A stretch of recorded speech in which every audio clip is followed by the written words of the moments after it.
Hi friends, this is Lori Bulow, and I came across this report which I feel is very important and I want to share with you because it has to do with the Clinton Foundation and all the fraud that went into this. And the Wall Street financialist analyst Charles Ortel has applied the same research skills he does to see if a company has sound, solvent accounting to the Clinton charity machine. Ortel has called the Clintons a Bonnie and Clyde of charity fraud. What does Ortel say now that the Clintons are shutting down their so-called global charity?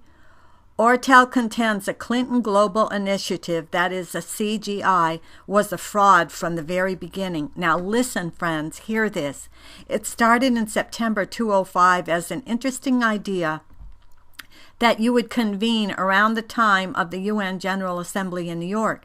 You would convene world leaders, former government officials, investors, corporate officers, and members of the media is closed session where you would talk about high-sounding topics, and noble people would stand up on stage and say how much good they were going to do under the guise of charity. The trouble with that is that the CGI was an activity so distinct and so different than the main authorized activity of being a library and being a presidential archive based in Little Rock that it should have sought approval from the IRS, and it never did that. How big is the Clinton charity fraud? Ortel says, I fear what happened here is this fraud in the very beginning. It wasn't caught. It was like a cancer. The tumors got bigger and bigger and bigger, and it spread from Arkansas into, hear this friends, into every state. Then it spread around the world. It touches the Bush arm of the Republican Party, and it certainly touched the Obama wing of the Democrat Party. It began to touch then countries around the world who watched what Bill Clinton was doing. Bill was bankrupt, and they walked out of the front door of the White House stealing as much furniture as they could get away with.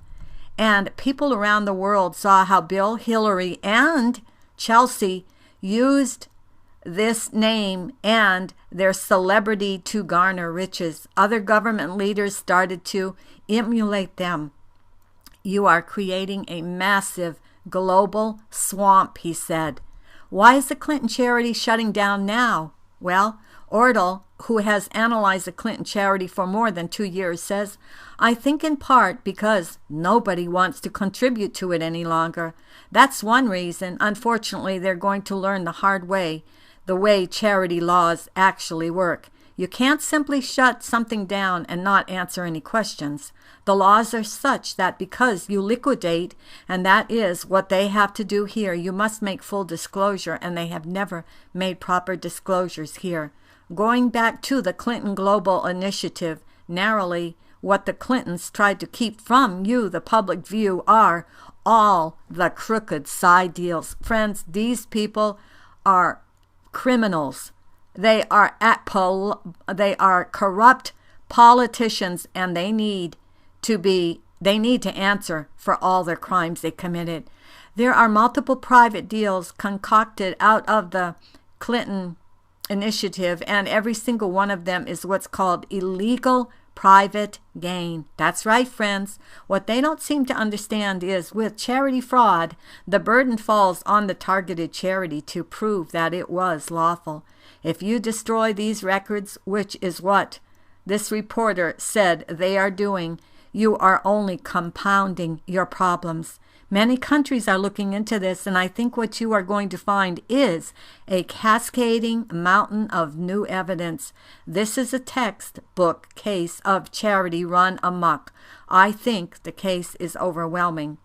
And how true this is, friends. And Ortel thinks that the IRS will not go after small donors of the Clinton Global Initiative, but big donors like Bill and Melinda Gates, who donated $150 million to that organization, is a different story. That amount is so big not to investigate, says Ortel. And Ortel predicts that the Clintons will be paupers again, Ortel says all of their money will be gone.